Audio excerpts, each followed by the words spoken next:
UFC 253. Stylebender Israel Adesanya, the 185-pound champion, is facing off versus a beast of a beast in Paulo Costa. I am so excited for these fights, man. So I'm joined here with my guy AJ, and we're gonna break it down. We had a little bit of technical issues on the last episode, but we came prepared to break this card down. So first, AJ, how you doing, bro? Man, I'm doing well, Derek. I'm doing well, buddy. So happy to be back on here finally. There we go, man. You know, we got TKO'd by the Wi-Fi last time, but we in it to win it, you dig? So without any further ado, let's talk real quick about UFC Vegas 11, last week's card. I want to just talk about a couple of things that stood out to me. So what were your thoughts on Ryan Spann's knockout loss to Johnny Walker in the first round? Well, he was looking like a killer. I thought he was winning that fight. He was putting it to Walker. And you know what, them big boys, man, they carry a lot of power, and Johnny Walker has been known to drop bombs. So I wouldn't say it was that surprising, but it was a hell of a fight.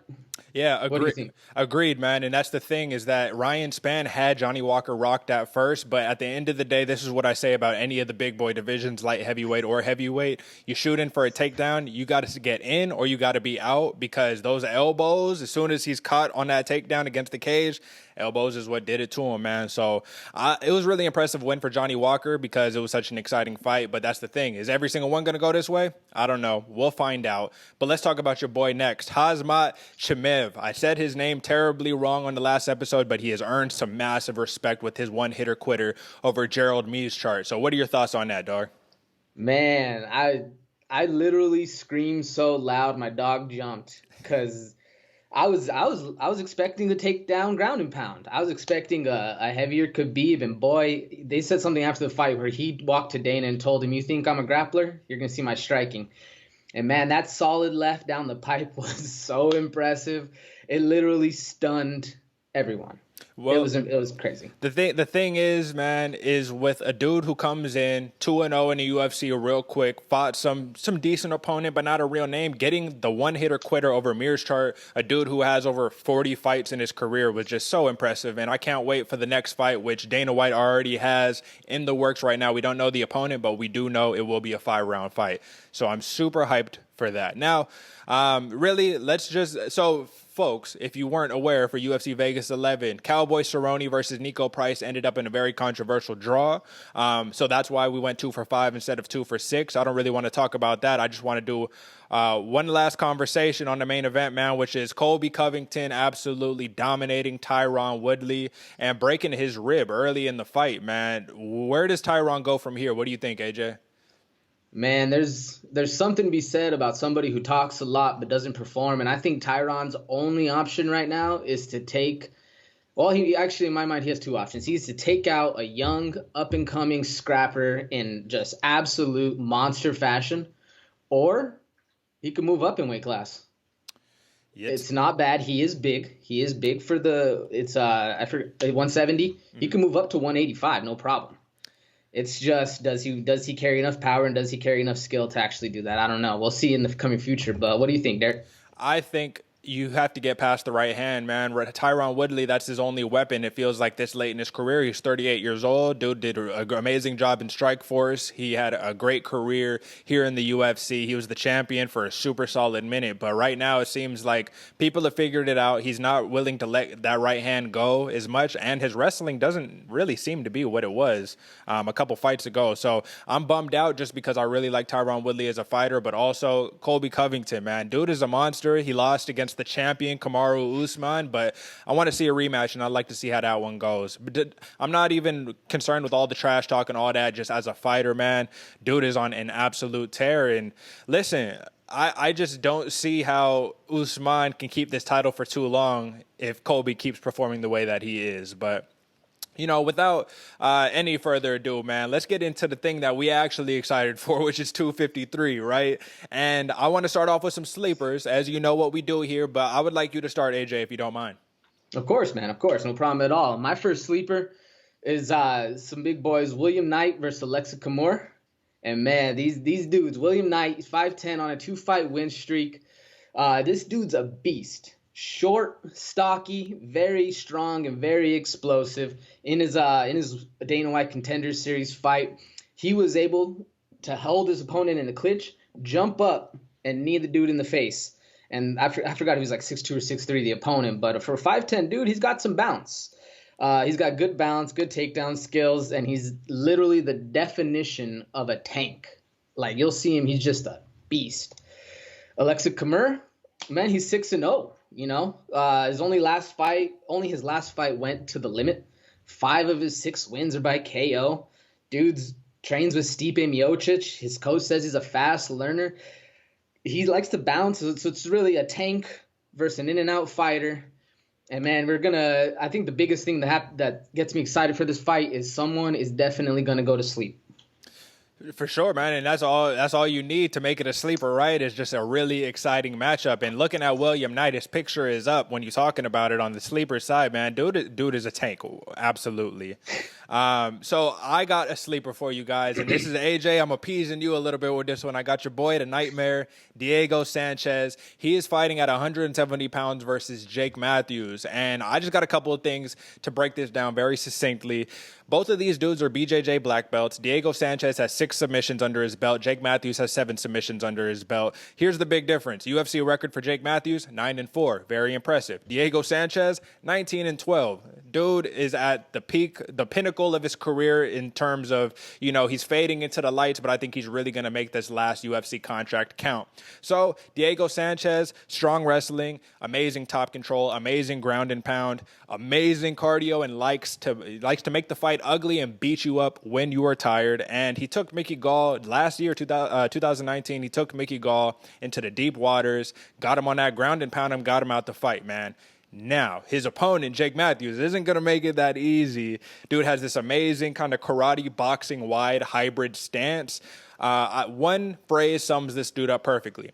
Precision in transition. And what I mean by that is all of the breaks, right? So I'm going to box, and then I'm going to shoot for the double leg. And then once I get out of the double leg, I'm going to transition, hit you with beautiful strikes. And it's like hitting out the break, right?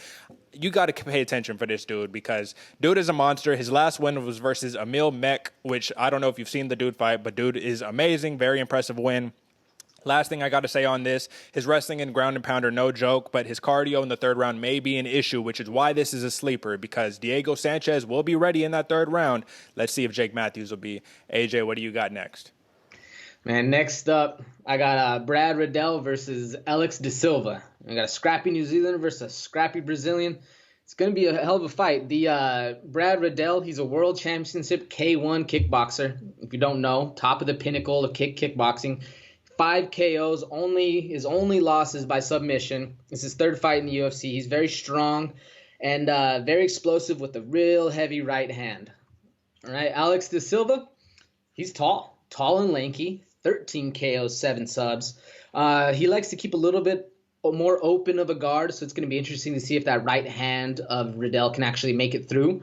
But of De Silva's 23 previous fights, only 2 of them have made it to round 3. So I'm predicting an early night for this fight, man. It's going to be a banger. Right on, man. And one thing I will say about Alex De Silva, dude has a really good wrestling. There's a couple of fights where the fight was a complete wrestling match. So no matter where this fight goes, I think De Silva definitely, he has a chance, but it'll be exciting. I want to see what Riddell does. My next sleeper is at featherweight, 145 pounds. I got 2 savage of savages fighting each other. This is Shane Young versus Ludovic Klein. This is what I need to say. Shane Young, 4-1 in the UFC. Ludovic Klein is making his UFC debut. Or actually, I take that back. Shane Young is 2-1 in the UFC, but Ludovic Klein is making his UFC debut. These dudes have had a lot of success in their respective careers, and Ludovic Klein, you might not have heard that name, obviously UFC debuter. He's fought in this organization in Russia that is called Octagon Prime. And there's some real tough opponents there, man, and he's racked up a lot of decision wins, a lot of knockout wins. Listen, man, at the end of the day, Shane Young, he wants to trap you against the cage and smash you. It's as simple as that. That's the game plan. He has a very strong base, which makes his pull counters incredibly powerful, and his check left hook and his right hand are fight winners. Ludovic Klein, very, very quick, man. He has McGregor-esque left hand that'll put you to sleep. Lightning quick jab out of the southpaw stance, and his straight punch blitzes, very similar to Thiago Santos, which I've prefaced before.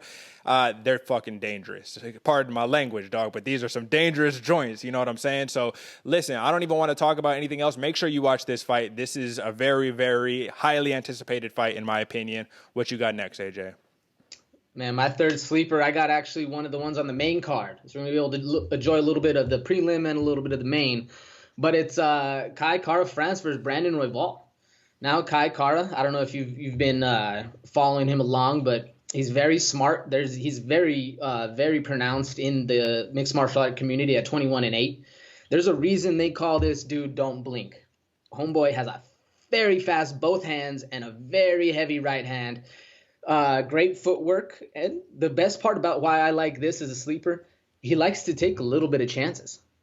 So he's going to shoot in, going to try to do something risky, and the more confident he gets in the fight, the more risky he's willing to be. Now his opponent, Brandon Royval, dude's a savage. 7 of 11 wins by submission. His last 3 were armbar, triangle, and an arm triangle on Tim Elliott too, a wrestler that he took, I think it was like a 5-day notice on, and put it to him, almost submitted him in round 1. Dude, super scrappy, real long and lanky. Man, it's going to be awesome. I'm super excited for this one, again, just because it's two people who like to push the pace and actually go in and attack on each other instead of just wrestle it down to the ground. But although Brandon Royval does have those skills. So, with this, and like I said, this is a main card, so I'll tell you the pick later on. But Derick, what do you got next? Listen, man. This next matchup I have is also a main card. It's the first fight on the main card, actually. I got Mean Hakeem Dawodu. This is featherweight, 145 pounds, and he's facing off against Zubaira Tukhugov. And, man, I don't know if you know about this dude. His nickname is Mean for a reason. Mean Hakeem, he fought Yoshinori Horie 2 fights ago, and I don't know if you're familiar with Horie, but this dude is nonstop movement. Very Machida-esque, nonstop movement, explodes out of the moves, and it goes to show that Dawodu's fight IQ is so high, he could fight you when you're standing in front of him. He could fight you when you're moving all around the ring. And the Yoshinori Horie fight ended up in a 3rd-round head kick knockout. So Dawodu, he's on he has a 4-fight win streak. He has 7 knockouts in his career, and his explosive kicks are the name of the game, especially from that lead leg kick. Walks his opponents down very well. Tukhugov is fighting out of AKA. He has 7 knockout wins, but he's only fought twice since 2016. So on one hand, you could say ring rust. On the other hand, you could say, hey, man, he don't got a lot of miles on him. Now he has a very quick right hand. He covers distance very, very quickly with combo blitzes. And when he smells blood, he is very Diego Sanchez-esque, meaning he will go nonstop, take your lights out the moment that he smells blood. Not just because this is a main card fight, but this is the one main card fight that isn't featuring ranked opponents on both sides, man. This is going to be really interesting, and I think the winner of this fight will enter the rankings. So with that being said, that's all of our sleepers. We got a lot of good stuff for you, just entertainment value. But let's jump into the main card picks, man. So I just broke down the Dawodu versus Tukhugov. So how about I start off with who I think will be the winner? I gave you the breakdown. I'm going Dawodu. And you know what, man? I'm going to go decision win because Tukhugov, a.k.a. experienced, very tough guy. What about you, AJ? Man, like you said, Hakeem Mean, his nickname is legit. Homeboy is mean. Everything. I agree with literally across the board everything you said. I'm going how you say Dawodu. KO round 1. Okay, right on. And next, what do we got? We got number 7 ranked in the bantamweight 135 women's division. Ketlin Vieira versus Sijara Eubanks, who I have put a lot of disrespect on her name in the past couple of weeks. Who you got for this one? Man, Ketlin Vieira versus Sijara Eubanks. Ketlin Vieira, very solid, well-balanced Brazilian. What I do like and dislike about her is she fights with a lot of emotion and a lot of power. Sijara Eubanks, man, most thing that impressed me about her is we've mentioned her name 2-3 times in the past couple months. Homegirl is hungry. She's looking to fight. She's looking to put that pressure. Ultimately, though, I think it's going to be Ketlin Vieira just being too big, too much pressure. KO round 2. Interesting. So my big thing on Vieira is the same exact thing you said. She's emotional. She throws big looping punches with a lot of steam behind them. And the difference in this fight for me is that Sijara Eubanks is calculated. She's, she doesn't have like the most fights in the world, but she basically grew up in the UFC. So she has that experience to be calculated in her boxing. And what we saw in her last win versus Julia Avila, which I thought was so impressive, is that if she wants to put you on the ground and negate that striking, she has every capability and all of the right skill set to do so. So I'm going Sijara Eubanks by decision win. And let's get into the next one, man. So next, one of your sleepers that you broke down, number 7 ranked in the flyweight 125-pound division, Kai Kara France versus number 9 ranked Brandon Royval. Who are you going on this one? Man, this one, I gotta give it to they're both super scrappy fighters, and a puncher always has a chance to land. But I think Royval's going to be a little too big for France, and he's going to get a sub round 2. What do you think? So I'm not going to lie to you. I kind of wanted to make the same exact pick, and I think in some of my where I write down my picks, I may have made that same exact pick, but I'm having a change of heart, and the reason why is because Kai Kara France's last win was so impressive to me, and it was over a very game Tyson Nam, and he's been very busy these last couple weeks too. So for that reason, and I know this might not be the greatest reason, I think his resiliency might be a little bit too much for Royval. And Royval has noted in the UFC Embedded series that he's looking for a finish, and he's looking for a performance of the night in this very high-paced fight. I'm going Kai Kara France, decision win. All right. I mean, puncher's always got a chance, man. Next up, a very highly anticipated fight for the 205 division, Dominic Reyes versus Jan Blachowicz. Now, Dominic Reyes, 12-1, and his only loss is to one of the GOATs, if not the GOAT. You know, he's fought nothing but savages since coming into the UFC, and is a great striker with a very strong left hand. Blachowicz, dude, he's been fighting since 2007. Solid footwork, he's more of a solid stance, kind of slow and methodical with really good head movement. But he's heavy shots, big guys, heavy shots. For me, this fight, it's really kind of a toss-up, to be honest. It can go one way or the other. But I'm going Blachowicz, KO round 4. What do you think? Wow, I'm actually very surprised. I'm very, very surprised that you said that. And not because of, Blachowicz, you can't count this man out whatsoever. His knockout win over Luke Rockhold was incredibly impressive. And his last fight, knocking out Corey Anderson, who is now in Bellator, he knocked him out the UFC, bro. So, hey, you got to put respect on his name. Now, I'm going Dominic Reyes, and I'm going Dominic Reyes by decision. Here's why. I think Blachowicz, you're not going to be able to get him out of here. I really don't think so. I think he's that tough. Dominic Reyes, you just said it. His only loss is to the GOAT, basically. And if you watch that fight, and I did so, revisionist history without my bias, and I scored it 3-2 for Dominic Reyes, in all honesty. I gave Jones 4 and 5, but it was Reyes 1-3. He has this philosophy that he was just talking to Big Nog about, Antonio Nogueira. He was just talking to him about how his fight style is summed up as this. He says, I am everywhere and nowhere all at the same time. And you could really see that in his fight versus John Jones. So just to note, man, Dominic Reyes, I think that the caliber of opponents he's fought, Jared Cannonier, Ovince St. Preux, Volkan Ozdemir, Chris Weidman, John Jones, this dude is ready for the belt, and I don't see anybody in the 205 division that will be able to take it from him because we didn't mention it in the beginning, but this is for the vacant 205-pound belt. So Dominic Reyes, he's going to be crowned, decision win. Let's announce the next one. You do that one, AJ, the main event. Interesting. All right, man, main event time. We got Israel Adesanya, Izzy, versus Paulo Costa, the Eraser. Now, I don't know if you know, I know the fans don't really know, but I am a huge Israel Adesanya fan. His striking is uncomparable, man. He's gonna be on his way to being a GOAT. And what can I say more about this fight than we've said it before, styles make fights. Mm-hmm. And sometimes when you hear that, it's usually a grappler versus a striker. This time, it's power versus accuracy, timing versus force, and the classic brain versus brawn, Adesanya, 19 wins, 14 by KO. He's been a long-time kickboxer. His pedigree is absolutely impressive. In this one, I think this is going to be a striking battle that you're going to want to see. Costa walking down the champ, solid forward lateral moves, and with a young Ali-esque champ, Savage just dropping bombs, timing bombs. I really think this is going to be one of those old-school playground rule fights. When by that I mean no one's going to shoot for a takedown. Everyone's going to eat, These shots are going to be landing. I'm super hyped for this fight. Costa, though, you can't discount his skill.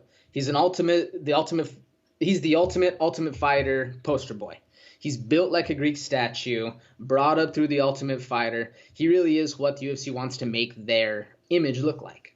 19 minutes, 13 fights, finished before round 3. He's an absolute tank of a fighter who's getting better and better and better each fight. But personally, I think this is going to be a one-sided affair. Adesanya making light work of Costa. Round 2 KO. Wow, interesting. So, listen, man. Stylebender is his nickname for a reason, and I think what we're going to see is a repeat of Izzy versus Yoel Romero, except the difference is Costa, he's not just going to stand there. He's going to walk you down. Now, what we saw, Anderson Silva versus Israel Adesanya, that was a classic chess match. And one of the things that you saw is Silva trying to time like a beautiful, like kind of a hybrid flying knee to Izzy against the cage, and his reflexes and timing being so perfect that he just moved out of it at the perfect timing and let him know, hey, I knew that you were going for that. So I think that he's such a multidimensional fighter, and Paulo Costa is not, that it's going to be the very typical, I'm going to dance around you for 5 rounds or 4 rounds. My prediction, knockout round 4, to be honest with you, but I think it could easily go decision 5 rounds. I think this is going to be very Muhammad Ali-esque, and if you're familiar with Muhammad Ali in boxing, that doesn't always ensure that it's going to be a knockout win or a finish at all. And I think, if anything, the biggest thing that Izzy can do to embarrass Costa is just completely outclass him for 5 rounds. So I'm going Izzy. Knockout 4. Fuck it. Knockout 4. Let's go. I think he's going to be the champ for a long time, man. I don't know anybody who's going to be able to take that belt from him.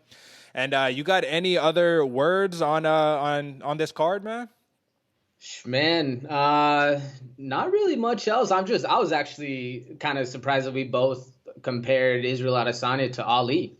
Because it's true, man. His timing, he really can sting you and get out of there without any touch, any marks on his face. And I'm excited for this weekend, man. You got any thoughts?